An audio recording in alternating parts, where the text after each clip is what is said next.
What's up, brother? All right. Performance of the night went to Benito, Umar, Antonio Marco fight of the night. It feels like, we don't have a lot to choose from, but for me, this one felt like the best Zuffa Boxing event so far. Would you agree? What were your thoughts on the night? Yeah. I mean, I feel like they're only going to get better, as we continue to, figure things out, do what we do. Like I said, at the end of this year, judge us on our body of work, I would say. Are you still seeing production things that you want to change, or at this point is it now moving on to the matchmaking and just differences in matchmaking? No, I'm going to be working on the production for the next 5 years. So, yeah, I won't be happy for a very long time on the production. When we come in here for the Contender Series, we often talk about the nerves these guys feel like when they come into the Apex. It feels to me like some of these guys don't suffer those nerves. Do you think that's just because they're experienced boxers, or do you think it's because they're seeing an opportunity that's not really available to them? I wouldn't say they don't feel the nerves. I mean, I think every fighter in every combat sport feels nerves. What I smell in this new world we're living in is opportunity, is what I smell. I think that a lot of these guys, there's all this bullshit talk about boxing and how much money everybody makes and all this other stuff. It's an absolute myth and it's total bullshit. And these guys are now a part of something that's either has never been or hasn't happened in a very long time, and they all feel it. I mean, some of the kids that walk through the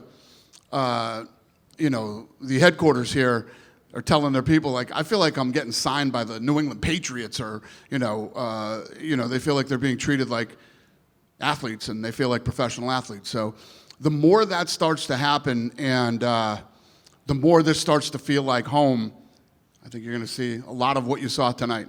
In a way, does that almost do your job signing new athletes for you, right? These guys come in here, they get that experience, and then they're going to go and tell other boxers what it's like coming here. And do you expect that over time, everyone's going to kind of want a piece of this, feeling like a professional athlete? Yeah, I mean, listen, I don't like coming into these things and talking too much about, but at the end of this year, just watch what I mean, I haven't said anything about Eddie Hearn. Me and De La Hoya are what we are. The WBC, I haven't said anything about. They don't stop talking, the WBC and Eddie Hearn. And all the shit that De La Hoya talks, I mean, we all know he's fucking mentally ill, but, the guy's, talking all this shit, and places in foreclosure. He's suing his fighters to try to stay with him. Has he done a clapback Thursday recently? I would fucking love to see an episode of Clapback Thursday this Thursday from Oscar De La Hoya. But, yeah, I mean, everybody feels it. It's already happening, and it's going to be a fun year. Do you feel like the more those guys are talking, the more it kind of shows that they're aware of how serious There's no doubt about it. There's no doubt about it. I mean, we're in our third event here, and we're already in 18 territories across the world on television and on Paramount here in the United States, and the list gets bigger every week. I mean, it's 18 right now. I think it was 16 when I told you at Zuffa Boxing 2. So it's just going to keep getting bigger and more and more and more. And, I mean, UFC BJJ is in 9 territories. We just signed Globo in Brazil. Going to be on the biggest network in Globo. I mean, this is what we do. And, these guys are all feeling it. A couple outsider tonight. Today, Cain Velasquez got released from prison. I know you were a big supporter of him, wrote a letter for him. How happy are you to finally see that issue behind him and him get to go home? Yeah, I'm happy for him, obviously, to get home to his family and, what they went through. If that wasn't bad enough, the guy's been in jail this whole time. But, yeah. And then obviously, look, you had the matchmaking for the White House. I know you're not announcing anything tonight, but I'm sure you have a framework and an idea in mind of what that card looks like. What can we expect? How many title fights? What does the White House look like? We have like 2 different options laid out, and the matchmaking process has already started. So, yeah, we got the White House card done last week. The card's done already to go? Yep. Nice. How many title fights are you able to say? No. Okay. I'm not saying anything. Hey, Dana, over here. Yep. I got a chance to speak to Andre Ward last week in San Francisco at the Super Bowl, and we talked about the WBC stripping Shakur Stevenson. He obviously had his own thoughts about the sanctioning bodies and that situation. Did you have any thoughts when you saw that was happening? I think that the guy from the WBC is the greatest PR thing to ever happen for Zuffa Boxing. I mean, that guy should just keep doing interviews every day. Keep talking. It's incredible. Love it. And then out in Los Angeles, the All-Star game, Jaylen Brown from the Celtics had some comments saying possibly about fighting post-playing career, saying he's spoken to you about that. He said boxing and MMA. Also, Max Crosby. I'm sure you've been approached your whole career about athletes and celebrities thinking they can fight. Are these conversations with Max and Jaylen more serious, or? I talked to Max last night, actually. You know, these guys are obviously stud athletes, you know, but coming over here is so different. Obviously, if Jaylen Brown and Max Crosby are interested in fighting, I thought Jaylen was messing with me when he told me that, but apparently he's not. And he was training over at the PI. I don't know if you knew that, but last couple days he was over there working on his Muay Thai.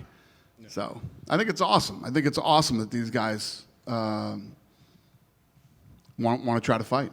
Could Max Crosby save the UFC heavyweight division? I don't know. Possibly. Dana, when you think about, you talk about judge us on the year, what do you think, how big are storylines and building characters to you right now, or is it more about just like showing that you can put on a consistent quality product in boxing? That's all of it. All of it. I mean, you have to put on a good, consistent product. You have to have great matchmaking. I mean, we're doing everything that we told you we would do. And it just keeps getting better. So start tweaking the live events, start tweaking the television product, matchmaking getting better and better. And what we do is we go out and we sign the best fighters in the world, the people that we think have the potential to be world champions, and they all fight each other until we find out who is the best in the world. That's what we do. There's no secret to it. Well, and after the last one a couple weeks ago, you said that you were a lot further along than you expected. Is that what you meant with the talent? Yeah. It was with the talent. Or these conversations with the talent are The going talent faster is than you flooding expected. in. Yeah, the talent is flooding in. Yeah. Can you clarify? So you, when you were answering the question about the White House, you said you had two options, but then you said it was done. I'm sorry. Yeah. So we laid out two different options. I didn't say it was done. I said the card was built. Yeah. It's done. I'm not talking about the White House card. Yeah, for sure. And then, but just one other question about the White House, though, was like, as far as announcing the card, do you feel like, in the media world that we're in, it's enough to just put it out, or do you feel like that, is there like some kind of special announcement that we should be expecting, or is it just like, hey, tell people what the card is and the media will do, their thing, or do you feel we like don't know yet. As we get closer, we've been kicking around a lot of ideas, and I don't know. Me and Borsari actually fly to D.C. this week and sit down with the president and his team and start walking them through not just the production but the fight card. We have like 3 different options on all the different production stuff and see what he likes and what he doesn't like. But let me tell you this: it is this event is going to be so badass and so unique and so special and so expensive. Over here. Efe Ajagba earlier this week said that Charles Martin was a guy that refused to spar him way back, and now fast forward, got to fight him this week. So pretty satisfying for him to be able to go out and do what he did today. So what was your thoughts on that? He refused to do what? Charles Martin refused to spar Efe a while back, and then ultimately now they're fighting, and you saw what happened. So what was your thoughts on the main event, how it ended? Yeah, listen, the main event was awesome. I thought it was a great fight.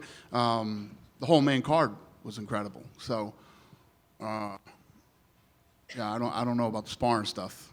Talk to them about that. Yeah, and Teofimo Lopez was in the building tonight. Paramount showed him on the broadcast. He seemed to be enjoying the fights from start till he left. Is that a guy you guys been talking with, Teofimo Lopez? I'm interested in everybody. Zuffa Boxing 4 comes right after the UFC 326, the Holloway Oliveira. It's going to be a big week. I think you guys got BJJ going on as well. it came up in conversation the other day.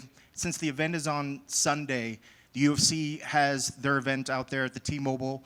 You have the fan experience. Is there any possibility to do like a ceremonial weigh-ins for the Zuffa Boxing at the fan experience, since they already have that stage built into with the fan experience stuff? Yes. You'll be hearing about all that soon, yeah. You'll That's hear great from news. Lene. That's great news. And I guess just the fans tonight, I think that was the first time I think that's the loudest I've ever heard it in here. Did you feel like tonight was probably the loudest it's ever been? Yeah, it was. The energy in here tonight was great, but usually when you get great fights, you get great energy, so. Yeah. And the main event was definitely fun, but what was your thoughts on the co-main event and actually the Benito fight? Yeah, I thought those fights were incredible. Unbelievable. I agree. The whole main card absolutely delivered. Great fights. It was a good card tonight. The whole card was great. Yeah. Mr. White, Elaine here. 3 fights in, excellent matchup. I believe, if I'm not mistaken, most of the fights tonight ended in a stoppage except for one. What has been the biggest pushback that you have gotten from the traditional boxing establishments? What's been the biggest pushback? There hasn't been any pushback. Okay. This is like beating up babies. I feel like I came in and I'm beating up babies. I expected more. I expected some pushback. I expected some, I don't know, them to be more game. They're all way out of their league. Like, absolutely, positively out of their league. I'm actually a little shocked. I think we're all shocked because, you know, you are coming in here making a lot of noise and, you know, like you said, the president from the WBC could not keep his mouth shut at this moment.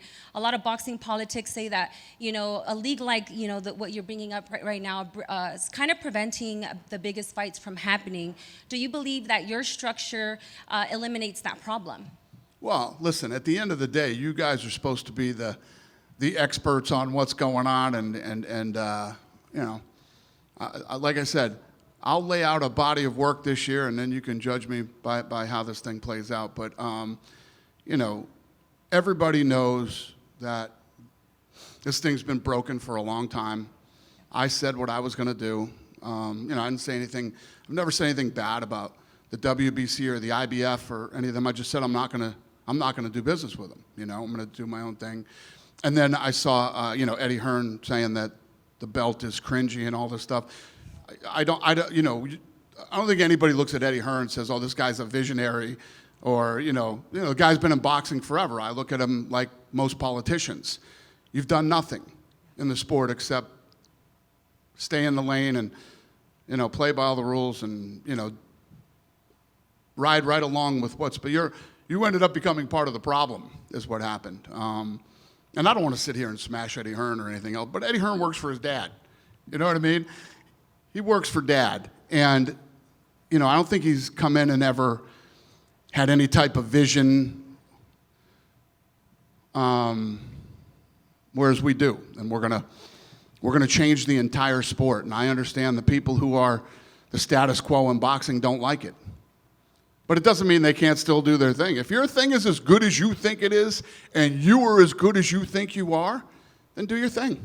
Good luck to you. I'm going to do my thing, and they're going to do theirs.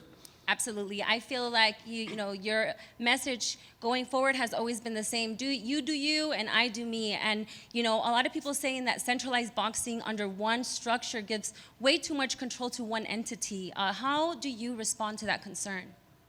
I'm not concerned about it at all. Okay, the last thing, you don't have to the sport has been out there for over 100 years. And there's plenty of guys that are involved in the sport. There's plenty of money in the sport. Eddie Hearn and his dad have a lot of money. You know, it's not like they can't compete. They can't compete because they don't know how to compete. There's no vision there. You know, I don't know how else to explain it other than that. And listen, I'm sitting here, my 3rd fight in. I'm either right or I'm wrong. We'll find out. I keep saying it over and over again. At the end of the year, judge us by what we've done this year. We're 3 fights in, and people are asking all these questions. And this Suleiman guy is incredible. He's incredible. He is absolutely, he's the greatest PR guy for how fucked up boxing is of all time. He's incredible. Hey, Dana, over here. Yep. Oh, right. First and foremost, congratulations. It looked like a great night tonight compared to the first two. It seemed like they were growing tremendously. Two fun questions. First one, just wanted to get your thoughts with Terrence Crawford and Buckley. I know these questions about boxing and MMA guys. Terrence Crawford and who? Buckley, I don't know if you saw, they kind of... UFC Buckley? Yes. Boxing? Well, he kind of mentioned that Shakur Stevenson's fight wasn't like as entertaining because he didn't go for like the knockout. He wants to challenge Terrence Crawford for boxing. They started tweeting a little bit. You know, I guess Buckley told, you know, if it was a real fight, he would kill him. You know, just, you know, the whole MMA boxing stuff. Are we still talking about this shit? I just had to ask because it's been all over the place, you know, just the concept of... Well, I didn't know anything about it, and I'm not thrilled that you told me about it. Yeah, I mean, everybody knows how I feel about that. Mm-hmm. Crawford and Buckley boxing, or Crawford, who just made fucking $55 million, is going to go street fight Buckley? Well, I don't think he was implying that he would. Just kind of, I guess. What's that? He wasn't implying that he would do it, but it sounded like Buckley was challenging him, saying that he was MMA was the more superior of the two. So you're in the boxing world, so I got to ask. You win the dumbest question of the night award. Congratulations, sir. Well, all right. One last question. Let's see if you can redeem yourself. What do you got next? I got a good one. What do you think about Mayweather suing Showtime and the? I don't know anything about it. I've seen it. You know, I'm not a big fan of the Weasel myself, so we'll see how that plays out. Dana, clap back for Oscar. Oh, I can't. No, I have no clapback. What more could you say or do to Oscar De La Hoya right now? I mean, this guy is beautiful. The fucking the ship is sinking like this, and he's talking shit all the way down. So you're telling me there was no clapback Thursday, this last Thursday? That's weird. He's been so consistent. Where is he? I hope we see one this Thursday. I can't wait to watch it. You done with me? Good night, everybody.